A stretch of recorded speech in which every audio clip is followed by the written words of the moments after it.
ny 27 maraina dia ilatsaka eny amin'ny toerana hijery ny faritra arovana io zany satria atao ankety le vahoaka dia le vahoaka no miteny hoe aleo jerentsika le toerana raha misy lavaka eny raha ohatra na tsisy fa raha ohatra ka tsy misy lavaka eny dia tompona ndraiky zay fa raha misy lavaka eny dia mitony ankety ny alina ny 26 alina io zany dia nisy ny olona maty io tao ny tsahany tany tamin'ny raiky amby folo alina tany hoany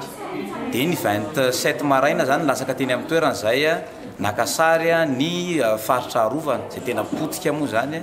dia le lavaka misy an'le le faty zany dia tao aorinan'io rehefa nandeha moa zany fanadiadiana fantatra fa ny sekretera ny VOI no nampiditra ny olona maty io tao zany élément mpiadi-karera ny sekretera ny VOI io zany io maty tao io zay fantatra ny gendarme Soamatsara moa zany dia nivoaka ihany koa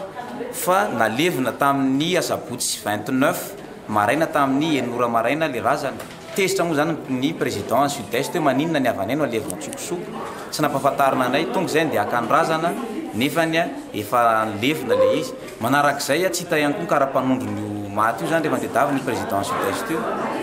dia io secrétaire ny VOI io ihany mbola nitady vola teo an-tapitanana ny lakaka hoe andevenana ny maty io nefa io maty io fa nilevina tamin'ny enora maraina dia tao aorinan'izay moa zany no nafantarana zany hoe le élément anakoroa zany hoe misy olona voasambotra roa moa zany mbola any amintsika miteny zao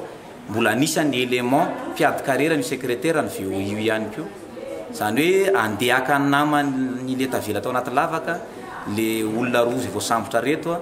no ny samborony gendarme dia zareo moa zany mbola miavan'io no niteny hoe nasaina nandositra reo izy fa tsy nety nitsoaka nandositra hoe niavanay dia latsaka ao anatiny ao ka zay tsy afaka namanay ka tsy afaka hiala eo zay tsy afaka niala eto zay ozy izy fa nisy napiditra nafanay miditra tety amin'ny ty toerana ty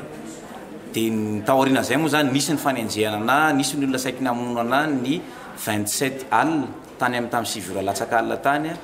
nanonona hoe aizy Fernand tady ana tao amin'ny anabaviko dia ny olona manodidina miteny hoe olon-dratsy reny olona reny dia zany tsy maintsy nikisaka teo tamin'ny 27 alina io dia ny maraina miverina teo amin'ny toerana indray nanoia ny fakana amin'ny vaovao rehetrarehetra moa zany zay ahifany aminareo namana mpanao gazety rehetrarehetra dia hoe tsy mandika sivana ianao zany rehefa miditra eo dia tsy maintsy mahazo dia ny zava-misy izy misy fotoana mandovolo zay rehefa tsaratsara ny ranontany dia ambanana basy dia hoe miala teto nareo fa faritra rovana ty dia sy van'ireo gendarme reo indray ozy izy le ranontany azo zay zany ny zava-misy anairako ny fitondram-panjakana indrindra moa zany ny filoha mba hijery an'ireto porofo be dehibe reto zay azoko tany amin'ny toerana fa tsy nanaonao foana akory ny tenako raha nidina tany amin'ny toerana io fa nahazo ny sary rehetra sy ny porofo rehetra zay omenanareo mpanao gazety moa zany dia efa nasiana fichier hoe fichier vidéo fichier audio dia ny image dia anjaranareo zany nareo ihany dia efa afaka amoaka zany hoe mitombona ve lay tsy fisamborana ny président ny VOI mitombona ve ny tsy fisamborana ny secrétaire ny VOI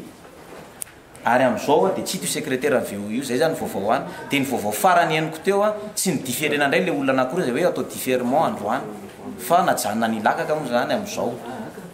dia ho an'ireo tsy haiko hoe mbola misy fanontaniana petraka angamba tsy manina fa mbola mifonafondany amaly fa zay zany tena zava-misy amin'ny ambangivango voapirofo tanteraka mihitsy ao anatin'ireo témoignage reo fa tena nisy io zavatra nataon'ireo gendarme reo